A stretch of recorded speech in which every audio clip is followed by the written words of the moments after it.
बढ़ते हैं वीडियो की तरफ।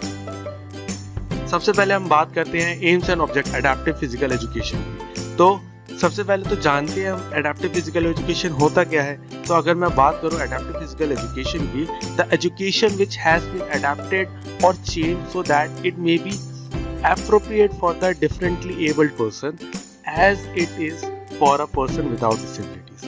क्योंकि देखो हम एजुकेशन का जो नॉर्मल तरीका क्या होता है कि मैं बोल रहा हूँ, आप सुन रहे हो, उसको समझ रहे हो, उसको देख रहे हो, जैसे मैं हैंड जेस्चर्स कर रहा हूँ, जो मैं चीज़ें लिख रहा हूँ, तो ये होता है नॉर्मल स्टडी का तरीका। लेकिन जब हम बात करते हैं एडेप्टिव एजुकेशन की, तो मुझे उन लोगों का भी ध्यान रखना है, उन बच्चों का भी ध्यान रखना है जिनके पास कई सारी एबिलिटीज़ नहीं है, जो नॉर्मल सेंसेस हैं वो भी वर्क नहीं कर रहे। तो उनके लिए मैं कैसे एक अप्रोप्रिएट इन्वायरमेंट क्रिएट करूं कि सबके लिए वो अंडरस्टैंडेबल हो जाए। ठीक है, जो डिसेबिलिटीज़ के साथ है उनके लिए भी, जो नहीं है उनके लिए भी। तो ये है meaning of adaptive physical education. ठीक है, आगे बढ़ते हैं और देखते हैं AIIMS of adaptive physical education. क्या उद्देश्य है, क्या रीजंस है एडेप्टिव फिजिकल एजुकेशन के कि इसको क्यों लाना चाहिए। तो सबसे पहले to help the differently abled to achieve. ठीक है, हमारा जो डिफरेंटली एबल्ड जो सोसाइटी है ना, वो बहुत ज़्यादा अलग रह जाता है नॉर्मल बच्चों के साथ, क्योंकि वो कभी भी मैच अप नहीं कर सकते। ठीक है, तो उनको भी कुछ अचीव करवाओ ताकि वो भी इक्वली पार्टिसिपेट करें चीज़ों के अंदर। ठीक है, तो उनको हेल्प करना, क्या हेल्प करेंगे, टू अचीव फिजिकल ग्रोथ, उनकी फिजिकल ग्रोथ हो जाए, उनकी मेंटल ग्रोथ हो जाए कि वो और ज़्यादा कोऑर्डिनेटिवली वर्क कर पाए, उनकी सोशल और इमोशनल ग्रोथ भी होनी चाहिए। ठीक है, ये सारी जब ग्रोथ होगी तभी वो अपने पूरे पोटेंशियल पे काम कर पाएंगे, वर्क करेंगे और अपने एफर्ट्स को डाल पाएंगे। ठीक है, आगे आता है to provide special plan program of regular physical education and recreational activities to increase their potentials. यानी हमें टाइम टू टाइम प्लान करने चाहिए प्रोग्राम्स को और फिजिकल एजुकेशन के, और उनको रिक्रिएशनल एक्टिविटीज के अंदर डालना चाहिए ताकि उनका पोटेंशियल जो हो वो इंक्रीज हो पाए। रिक्रिएशनल एक्टिविटीज यानी कुछ ना कुछ अलग तरीके से उनसे काम करवाओ, कोई नई एक्टिविटीज के अंदर डालो जिसके अंदर वो इन्वॉल्व होए और खुद को भी अच्छा समझ पाए। ठीक है, नेक्स्ट आता है to promote equal opportunities to participate in physical education. अब दिक्कत क्या है एडेप्टिव फिजिकल एजुकेशन में, जो चिल्ड्रन विद स्पेशल नीड्स हैं वो कई बार सेफ्टी मेजर्स उनके लिए बहुत मुश्किल हो जाते हैं। तो इसलिए फिजिकल एजुकेशन में अगर तुम पार्टिसिपेट करवा रहे हो तो उनका थोड़ा सा ज़्यादा ध्यान रखना पड़ेगा ताकि वो सेफली और सक्सेसफुली पार्टिसिपेट कर पाए उस गेम के अंदर। ठीक है, आगे आता है objective of adaptive physical education. क्या ऑब्जेक्टिव्स है एडेप्टिव फिजिकल एजुकेशन के? सबसे पहला कि जो भी CWSN वाले बच्चे हैं उनकी मोटर स्किल्स को इम्प्रूव करना। एक बात सोचो कि क्या होता है जिसकी वजह से ये CWSN क्रिएट हो जाता है कि वो मेंटली इतना ज़्यादा वीक हो जाते हैं। मेनली क्या होता है कि हमारा नर्वस सिस्टम जो होता है वो उतना कोऑर्डिनेटिवली वर्क नहीं कर पा रहा हमारे मस्कुलर सिस्टम्स के साथ। ठीक है, जिसकी वजह से वो प्रॉपर्ली फंक्शनल बॉडी नहीं है उनकी, उनको छोटे छोटे एक्शंस करने में बहुत टाइम लग रहा है, कई बार हाथ उनके वॉबल कर रहे हैं। ठीक है, तो ये सारी जब दिक्कतें होती है तो उनको दूर करने के लिए क्या है, उनकी मोटर स्किल्स को डेवलप किया जाता है। तो जितनी अच्छी मोटर स्किल्स होगी उतना प्रिसाइज वो मूवमेंट कर पाएंगे, उतना अच्छा वो काम कर पाएंगे। ठीक है, तो एडेप्टिव फिजिकल एजुकेशन का मेन मोटिव क्या है, उनकी डेवलप करवाना मोटर स्किल्स। सेकेंड आता है to enhance self esteem and self image. Mainly इन लोगों के अंदर, इन बच्चों के अंदर क्या दिक्कतें आ जाती है, वो अपने आप को सोसाइटी से शुरू से ही अलग मानने लग जाता है और उनका कॉन्फिडेंस इतना लो हो जाता है कि वो नॉर्मल चीज़ों के अंदर पार्टिसिपेट करना भी छोड़ देते हैं, वो अपनी सेल्फ इमेज ही ऐसी बना देते हैं। तो उनको उन सेल्फ इमेज से जो उन्होंने सोच ली है उनसे हटा के उनको बराबर के दर्जे पे लाना, ये काम है एडेप्टिव फिजिकल एजुकेशन। नेक्स्ट आता है ensure participation of children in physical education program. ठीक है, एडेप्टिव फिजिकल एजुकेशन क्या करवाएगा, वो पार्टिसिपेट करवाएगा स्टूडेंट को फिजिकल एजुकेशन प्रोग्राम्स के अंदर। जनरली जो ऐसे बच्चे होते हैं वो नहीं पार्टिसिपेट कर पाते इजीली, क्योंकि वो इतना अच्छा तरीके से compete नहीं कर पाएंगे बाकी बच्चों के साथ और वो हो सकते हैं डिमोरलाइज भी हो इन चीज़ों में। ठीक है, तो अलग से उनको पार्टिसिपेशन करवाना, तो ये काम है एडेप्टिव फिजिकल एजुकेशन। नेक्स्ट आता है improve physical fitness. Physical education का मेन मोटिव हमेशा फिजिकल फिटनेस ही रहा है, चाहे वो एडेप्टिव फिजिकल एजुकेशन हो या नॉर्मल फिजिकल एजुकेशन हो। तो ओवरऑल उन बच्चों का भी फिजिकली फिट करना उनका ये काम है हमारे adaptive physical education. Motivate student to protect themselves, उनको खुद को भी मोटिवेट किया जाए ताकि वो खुद को प्रोटेक्ट करना सीख पाए, ठीक है, कि दूसरी सोसाइटी से, क्योंकि हर टाइम हर कोई साथ में नहीं होगा ना जो दूसरों को समझाएगा, लोगों को खुद भी समझना चाहिए, ठीक है। अगर नहीं समझते तो उन बच्चों को समझ में आना चाहिए कि उनको खुद को कैसे प्रोटेक्ट करना, ठीक है, उनको खुद की प्रोटेक्शन कितनी जरूरी है और वो कैसे इसको प्रोटेक्ट करेंगे। नेक्स्ट आता है प्रमोट स्पोर्ट्समैनशिप क्वालिटीज, ठीक है। स्पोर्ट्समैनशिप क्वालिटीज जो होगी वो बहुत ज़्यादा उनके अंदर होनी चाहिए, तभी वो उतना ज़्यादा पार्टिसिपेट करने के लिए उत्सुक रहेंगे, बहुत ज़्यादा खुद के लिए भी एफर्ट्स डालेंगे, ठीक है। और लास्ट आता है इम्प्रूव सोशल एडजस्टमेंट्स।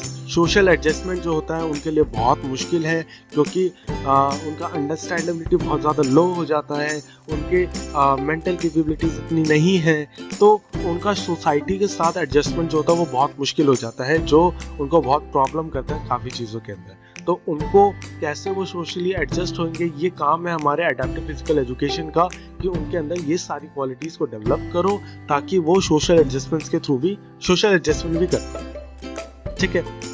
अब आता है आगे Olympics, Para Olympics and Special Olympics के बारे में। तो सबसे पहले है Special Olympics Bharat. It is an officially recognised program for Special Olympics International which operates in India, ठीक है। तो ये एक स्पेशल प्रोग्राम था जो कि ऑपरेट किया जाता है इंडिया के अंदर। It was founded in 1987 as Special Olympics in India. इसकी जो ओथ थी वो थी let me win but if I can't win let me be brave winner, ठीक है। मैं जीतूंगा, अगर मैं जीत नहीं पाया तो मैं कम से कम इतना ब्रेवली अटेम्प्ट तो कर पाऊँ, ठीक है। क्योंकि एक बात सोचो, उनकी कैपेबिलिटीज इतनी लो है फिर भी वो इतना हाई मोटिवेशन के साथ इतने अच्छा स्पोर्ट्स परफॉर्मेंसेस दिखाते हैं जो कि आउट ऑफ द बॉक्स है, बिल्कुल सोचा ही नहीं जा सकता, ठीक है। तो बहुत ज़्यादा एफर्ट्स चाहिए, बहुत ज़्यादा ब्रेवरी चाहिए, ठीक है।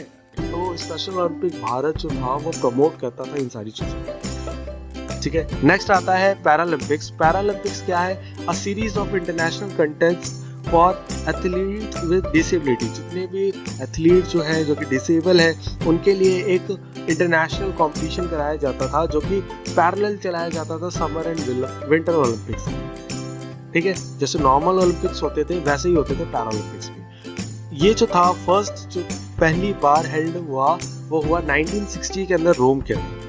इन सब चीज़ों को हैंडल कर रही थी हमारे आईपीसी, ठीक है। ये था सारा कुछ पैरालंपिक्स के बारे में। और लास्ट आता है इसके अंदर डेफ ओलंपिक्स। डेफ ओलंपिक्स क्या है? डेफ ओलंपिक्स जो था उसको पहले बोला जाता था वर्ल्ड गेम्स फॉर डेफ्स, ठीक है। अब उसका नाम चेंज कर डेफ ओलंपिक्स कर दिया, जो कि फर्स्ट हेल्ड हुआ था पेरिस के अंदर 1924 के अंदर। और ये हर 4 साल पे होता है, पैरेलली चलाया जाता है बाकी गेम्स के साथ भी। जो एथलीट हियरिंग लॉस को हियर कर रहे हैं और जिनका हियरिंग लॉस एटलीस्ट 55 डेसिबल्स है, ठीक है, वही पार्टिसिपेट कर सकते थे इन कंपटीशन के अंदर। और इन कंपटीशन के अंदर हियरिंग एड को यूज करना बिल्कुल भी अलाउड नहीं था। तो जैसे वो जिस कंडीशन में है उसी कंडीशन के अंदर कितना वो बेस्ट पार्टिसिपेशन कर सकते हैं। तो ये है डेफ ओलंपिक्स, ठीक है। और इसका मोटो था इक्वालिटी थ्रू स्पोर्ट्स, ठीक है। हमें मेन दिक्कत क्या है, ये सारे जितने भी बच्चे होते हैं, जितने भी लोग होते हैं, ये सोसाइटी से इतना डीमोरलाइज हो जाते हैं कि वो अपने आप को अलग फील करने लगते हैं। तो उनको उस इक्वालिटी को वापस दिलाना, उस स्पोर्ट्स में वापस लाना, ये काम है हमारा सबका, हमारा सोसाइटी का, ठीक है। जब तक हम ये खुद नहीं करेंगे तब तक ये पॉसिबल नहीं है। तो काफ़ी सारे इनिशिएटिव्स लिए गए, जैसे कि डेफ ओलंपिक्स, पैरा ओलंपिक्स, ये सारे कुछ इनिशिएटिव है जो कि और लोगों के द्वारा भी लिए गए कि इसको प्रमोट किया जाए, ठीक है। तो मेनली हमें लेके आनी इक्वालिटी, चाहे वो कुछ भी हो, किसी भी जेंडर का हो, किसी भी कोई भी प्रॉब्लम के अंदर हो, हमेशा हमें इक्वली ट्रीट करना चाहिए, ठीक है। Inclusion, its implementation and need, ठीक है। उसके बाद है role of various professionals for CWSN, कि कौन कौन से प्रोफेशनल्स का क्या रोल है CWSN के लिए, ठीक है। तो ये जो दो टॉपिक है, third topic and fourth, concept of inclusion और रोल ऑफ वेरियस प्रोफेशनल, ये दोनों इस वीडियो के अंदर कवर होंगे। बाकी के जो पहले दो टॉपिक है वो ऑलरेडी कवर हो चुके हैं, तो उसके लिए आप प्रीवियस वीडियो को चेक कर सकते हैं। तो बढ़ते हैं सीधा टॉपिक की तरफ। सबसे पहले बात आती है कॉन्सेप्ट ऑफ इंक्लूजन की। तो कॉन्सेप्ट ऑफ इंक्लूजन बोलता क्या है? वो बोलता है inclusive education means normal students and special needs students are learning while sharing the same physical space and interacting socially and academically।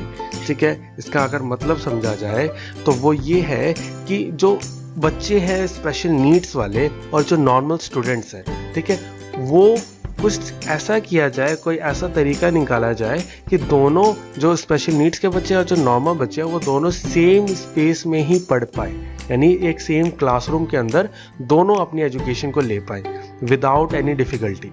ठीक है, वो सोशली भी इंटरेक्ट करे और एकेडमिकली भी, यानी आपस में compete भी करें। तो हम क्या ऐसे चेंजेस कर सकते हैं अपने क्लासरूम्स के अंदर या अपने एजुकेशन रूम के अंदर, एजुकेशनल एरिया के अंदर, कि कॉन्सेप्ट ऑफ इंक्लूजन को ला सके, इम्प्लीमेंट कर सके। ठीक है, तो ये बात करता है कॉन्सेप्ट ऑफ इंक्लूजन। नेक्स्ट है इसके अंदर नीड ऑफ इंक्लूसिव एजुकेशन। क्या नीड है इस इंक्लूसिव एजुकेशन की? तो ये जो है वो सेल्फ एस्टीम बहुत ज़्यादा बढ़ाता है CWSN वाले बच्चों को। हमने प्रीवियस वीडियो में भी जैसा देखा था कि चिल्ड्रन जो होते हैं स्पेशल नीड्स वाले, वो जनरली अपने आप को बहुत ज़्यादा डीमोरलाइज कर देते हैं बिकॉज ऑफ देयर डिसेबिलिटीज़। ठीक है, तो उसको दोबारा से उनकी सेल्फ एस्टीम गेन करवाना, यह है काम किसका? इंक्लूसिव एजुकेशन का। ठीक है, तो इंक्लूसिव एजुकेशन की ज़रूरत क्यों है? उन बच्चों के वापस से सेल्फ एस्टीम को उठाना। सेकंड आता है for better social skill and communicational skills. ठीक है, उनकी सोशल और कम्युनिकेशनल स्किल्स को अगर डेवलप करना है तो इंक्लूसिव एजुकेशन की ज़रूरत पड़ेगी। अगर हम उनको सेपरेट रख के ही पढ़ाएंगे तो कभी भी वो सोशली उन बच्चों के साथ इंटरेक्ट नहीं कर पाएंगे, यानी नॉर्मल बच्चों के साथ। ठीक है, नेक्स्ट आता है ग्रेटर सेंसिटिविटी। अगर एक साथ पढ़ाया जाएगा इन सबको तो लोग, बच्चे जो होंगे, जो उनके साथ रह रहे होंगे, वो भी बहुत सेंसिटिव होंगे, और यहाँ पे जो खुद दिव्यांग जो बच्चे हैं वो भी बहुत सेंसिटिव हो जाएंगे। ठीक है, क्यों? अपने आप को एक दूसरे की वो फीलिंग्स को भी समझ पाएंगे। For better understanding of strength and weaknesses. ठीक है, बच्चे जो होंगे दिव्यांग वो अपनी स्ट्रेंथ और वीकनेसेस को जान पाएंगे, जब वो कंपेयर कर पाएंगे अपने आप को दूसरे नॉर्मल बच्चों के साथ। ठीक है, जो कि बच्चे हैं विदाउट डिसेबिलिटीज़, जब वो उनके साथ compete करेंगे तो वो अपनी स्ट्रेंथ और अपनी वीकनेसेस को जानते हैं। ठीक है, तो ज़रूरी नहीं है कि नेगेटिव उसमें ही लिया जाए, ये बहुत ज़्यादा पॉजिटिव इम्पैक्ट में भी लिया जा सकता है कि अगर एक पर्सन है जो कि डेफ है, वो मानता है वो डेफ है, ठीक है, उसको पता है वो डेफ है, लेकिन फिर भी वो इतना ज़्यादा अच्छा अपने लाचारी को या अपनी डिसेबिलिटी को इतना ज़्यादा ना फोकस करता हुआ अपने काम पे ज़्यादा फोकस कर रहा है। तो अपने वीकनेसेस और अपनी स्ट्रेंथ को आइडेंटिफाई करना, ये भी एक बहुत बड़ी बात होती है। नेक्स्ट आता है for better sense of belongingness. ठीक है, अगर वो साथ में रह के पढ़ेंगे तो एक सबका ना समाज में वो अलग से रहने वाला क्राइटेरिया हट जाएगा। सारे बच्चे एक साथ रहेंगे तो एक सेंस ऑफ बिलोंगिंगनेस होता है कि मतलब आपस में एक साथ रहने वाली फीलिंग वो ज़्यादा जागेगी उनके अंदर। नेक्स्ट आता है हायर एकेडमिक अचीवमेंट्स। जो स्पेशल स्कूल्स होते हैं वो उतना ज़्यादा एकेडमिक अचीवमेंट्स नहीं दिला पाएंगे। इंक्लूसिव स्टडी, इंक्लूसिव एजुकेशन बहुत ज़्यादा कंपलसरी है उसके लिए। ठीक है, हम स्पेशल स्कूल जनरली जो देखा जाता है वो मोस्टली जो होते हैं वो सीनियर सेकेंडरी या हायर सीनियर सेकेंडरी तक ही होते हैं। ठीक है, उसके बाद की एजुकेशन के लिए क्या करोगे? तब भी तुम्हें इंक्लूसिव एजुकेशन की ही तरफ जाना पड़ेगा। तो क्यों ना इंक्लूसिव एजुकेशन शुरुआत से ही प्रमोट किया जाए, और जहाँ पे जब वो ग्रेजुएशन या उससे ऊपर की स्टडीज़ करेंगे तो वहाँ पे भी उनको इंक्लूसिव स्टडी के लिए ही डाला जाए। ठीक है, इंक्लूसिव एजुकेशन ही है वहाँ पे भी। नेक्स्ट आता है इम्प्लीमेंटेशन ऑफ इंक्लूसिव एजुकेशन। कैसे मैं इंक्लूसिव एजुकेशन को डाल सकता हूँ कि दोनों बच्चे, जो बच्चे डिसेबिलिटीज़ के साथ हैं और जो कि नहीं है, वो दोनों सेम क्राइटेरिया के अंदर रह के सेम क्लासरूम के अंदर कैसे पढ़ेंगे। तो इसको इम्प्लीमेंट करने के लिए ये कुछ बेसिक चीज़ें हैं। देखो, एजुकेशन, राइट टू एजुकेशन सबका है। बेशक से उनकी कुछ डिसेबिलिटीज़ है तो क्या उनको एजुकेशन का राइट नहीं है? बिल्कुल है। कि वो कैसे पढ़ाई करें, कैसे करेंगे, तो ये केवल हो सकता है इंक्लूसिव एजुकेशन के थ्रू। ठीक है, उनको जो टीचर्स हैं उनको स्पेशल ट्रेनिंग्स दो, उनको स्पेशल नॉलेज दो कि वो कैसे हैंडल करें इन बच्चों को, कैसे उनको बेटर तरीके से पढ़ा पाए। ठीक है, suitable examination and regular analysis. ऐसे जो बच्चे होते हैं जो कि स्पेशल नीड्स के हैं, उनके टाइम टू टाइम एग्जामिनेशन भी होने चाहिए और रेगुलर एनालिसिस भी होने चाहिए कि वो कितना इम्प्रूव कर रहे हैं, इम्प्रूव कर भी रहे हैं कि नहीं कर रहे हैं। ठीक है, तो रेगुलर एनालिसिस जो होंगे वो बहुत ज़्यादा हेल्प करेगा उनकी इम्प्रूवमेंट के अंदर। ठीक है, नेक्स्ट आता है इक्वल ट्रीटमेंट, जो कि मैं मानता हूँ सबसे इम्पॉर्टेंट है इन सब के अंदर। ठीक है, जब तक हम उनको इक्वली ट्रीट नहीं करेंगे, सिंपैथी वाला बिहेवियर नहीं चाहिए। वो भी एक ह्यूमन बीइंग है, उसकी कोई डिसेबिलिटीज है, कोई बात नहीं। ज़रूरी नहीं है किसकी फिजिकल डिसेबिलिटी, फिजिकल या मेंटल डिसेबिलिटी ही बहुत बड़ी चीज़ हो जाए। ठीक है, वो अगर इक्वली ट्रीट किए जाएंगे तो सारे मिलके एक साथ बहुत अच्छे तरीके से परफॉर्म कर पाएंगे। ठीक है, उनको सिंपैथी वाला बिहेवियर नहीं चाहिए, वो इक्वल ट्रीटमेंट चाहते हैं कि उनको अलग सोसाइटी से ना किया जाए, वो भी सोसाइटी का ही पार्ट है। ठीक है, डिसेबिलिटीज़ हम सब में है, अगर हम उनको अलग कर रहे हैं तो ये हमारी खुद की मेंटल डिसेबिलिटी है। ठीक है, तो इक्वल ट्रीटमेंट जो है वो सबको रिक्वायर होता है। नेक्स्ट आता है अवेलेबिलिटी ऑफ प्रॉपर रिसोर्सेज। जो रिसोर्सेज है वो कैसे उनको मिले जाए, मतलब दिलाए जाए, क्योंकि जनरली क्या होता है, स्पेशल नीड्स के बच्चों को स्पेशल रिसोर्सेज की ज़रूरत होती है, तो उनको अवेलेबल करवाना ये इंक्लूसिव स्टडी के लिए बहुत ज़्यादा ज़रूरी है। आगे आता है developing relation with students without disabilities. ये बहुत इंपॉर्टेंट पार्ट है कि जो नॉर्मल स्टूडेंट्स हैं, जो जिनके पास कोई डिसेबिलिटी नहीं है, उनका रिलेशन क्रिएट करना, जो कि चिल्ड्रन हैं, जो कि स्टूडेंट्स हैं विद डिसेबिलिटीज़, उन दोनों का आपस में रिलेशन क्रिएट करना कि वो आपस में भी इंटरेक्शन करें, आपस में एक दूसरे के साथ रह के चलें। ठीक है, inclusive education should be flexible. ये बहुत ज़्यादा रिजिड नहीं होना चाहिए, बहुत ज़्यादा फ्लेक्सिबल होना चाहिए मेरे हिसाब से भी, क्योंकि जितना ज़्यादा फ्लेक्सिबल नेचर का होगा उतना वाइड हम उसके अंदर चेंजेस कर पाएंगे और उनको उतना अच्छे तरीके से डिज़ाइन कर पाएंगे उन बच्चों के अकॉर्डिंगली। ठीक है, आगे आता है developing proper strategies to meet the requirements. हमें शुरुआत से ही स्ट्रैटेजीज बना के रखनी है, क्योंकि उनको अलग चीज़ों की ज़रूरत है। अगर हम प्रॉपर अरेंजमेंट पहले से करके रखेंगे तो हमें बहुत अच्छे तरीके से एजुकेशन दे पाएंगे हम उन लोगों को, उन बच्चों को। ठीक है, आगे आता है role for professional for CWSN। जो ये जितने भी प्रोफेशनल्स हैं उनका क्या रोल है CWSN के लिए। ठीक है, तो सबसे पहले जो रोल है आती है, वो बात आती है स्कूल काउंसलर की। तो स्कूल काउंसलर का क्या रोल है चिल्ड्रन विद स्पेशल नीड्स वालों के लिए? तो सबसे पहले एक स्कूल काउंसलर जो होता है वो मेंबर होता है किसी भी एजुकेशन टीम का, जिसका मेन काम क्या है, वैल्यूएबल असिस्टेंस देना बच्चों को। ठीक है, वो क्या करता है, काउंसलिंग करता है बच्चों की, अपनी जो असिस्टेंस है वो प्रोवाइड कराता है बच्चों को। ठीक है, तो ये जो वैल्यूएबल असिस्टेंस जो दे रहा है ये केवल CWSN के लिए नहीं, ये बाकी बच्चों के लिए भी होता है। ठीक है,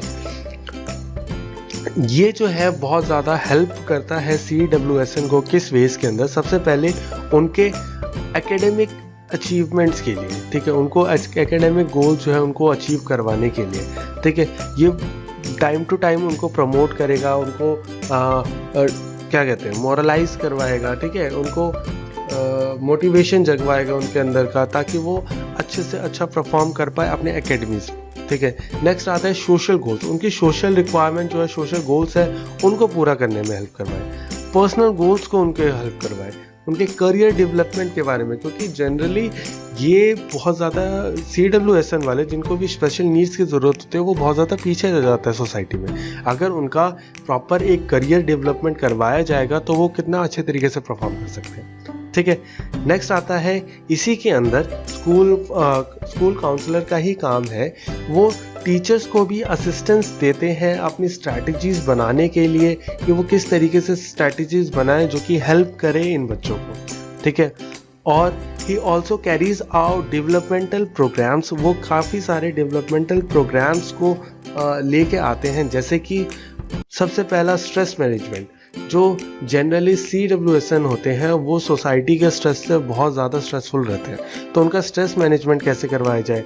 जनरली अगर वो कंटिन्यूसली बुली किए जाएं या उनको अपनी डिसेबिलिटी का एहसास होता रहे, तो वो जनरली उनका बिहेवियर जो होता है वो बहुत ज़्यादा चेंज हो जाता है और वो एंगर मैनेजमेंट की ज़रूरत पड़ती है। तो ये जो स्कूल काउंसलर होते हैं ये बहुत ज़्यादा हेल्प करते हैं उनके एंगर मैनेजमेंट के लिए, ठीक है।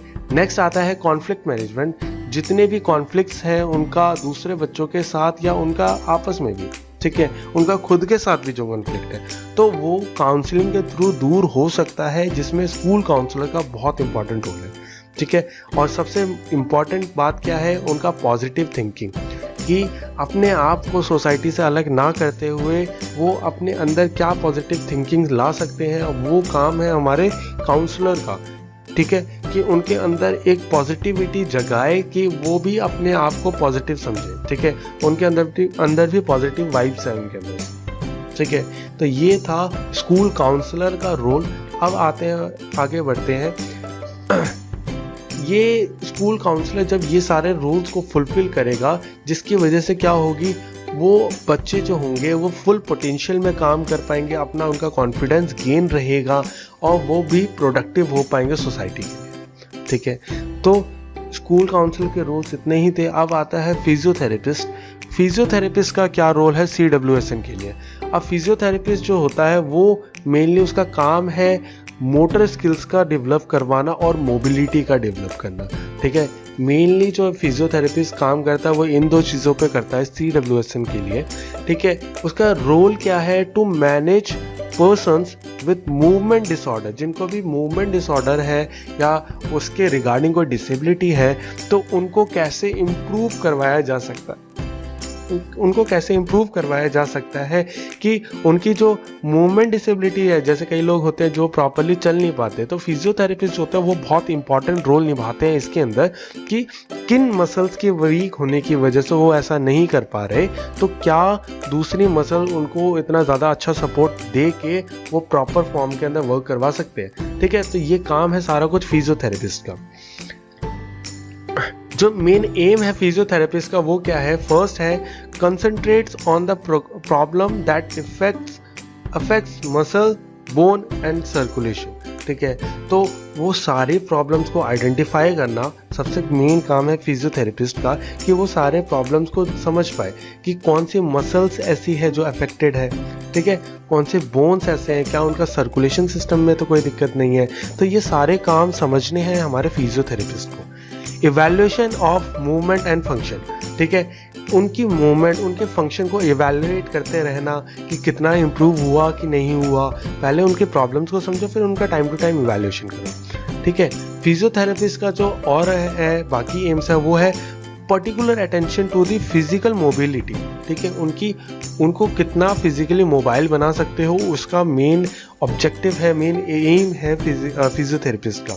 उनके बॉडी बैलेंस को, बॉडी पोस्चर को बना के रखना, ये मेन एम है फिजियोथेरेपिस्ट का। उनके फैटीग लेवल को मेंटेन करके रखना कि जल्दी से बहुत ज़्यादा ना थके, क्योंकि जनरली वो इतने अच्छे सिग्नल ट्रांसमिशन नहीं कर पाते हैं अपने स्केलेटल मसल पे, जिसकी वजह से उनका फैटीग लेवल जो होता है वो बहुत हाई होता है। तो फैटीग लेवल को मेंटेन करवा के रखना ये भी काम है किसका, फिजियोथेरेपिस्ट का, ठीक है। उनके पेन टॉलरेंस को देखना, उनका पेन टॉलरेंस को बढ़ाना कि वो ज़्यादा से ज़्यादा पेन को टॉलरेट कर पाए, क्योंकि उनको बहुत सारे प्रॉब्लम्स को फेस करना है, ठीक है।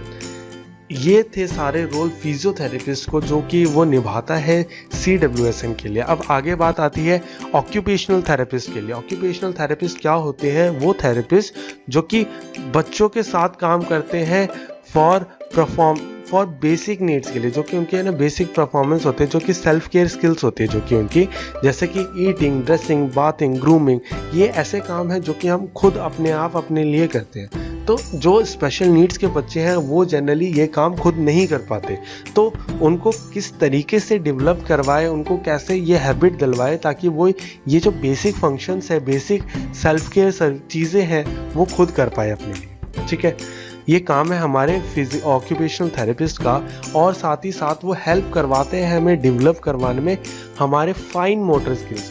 ठीक है, मोटर स्किल्स तो हमारी नॉर्मल है, फाइन मोटर स्किल्स जो कि हमारी प्रिसाइज मूवमेंट में हेल्प करती है। ठीक है, उनको भी डेवलप करवाने में हेल्प करेंगे हमारे ऑक्यूपेशनल थेरेपिस्ट। ठीक है, उनका सबसे मेन काम जो है वो है हैंड आई कोऑर्डिनेशन, यानी जिस तरीके से हमारा हाथ चल रहा है और हमारा आई का कोऑर्डिनेशन जो होता है वो बहुत ज़रूरी है चीज़ों के अंदर। या बेशक से मैं बात करूँ स्पोर्ट्स के अंदर, या मैं बात करूँ एजुकेशन के अंदर, या किसी भी फील्ड के अंदर हैंड और आई का कोऑर्डिनेशन होना बहुत ज़रूरी है।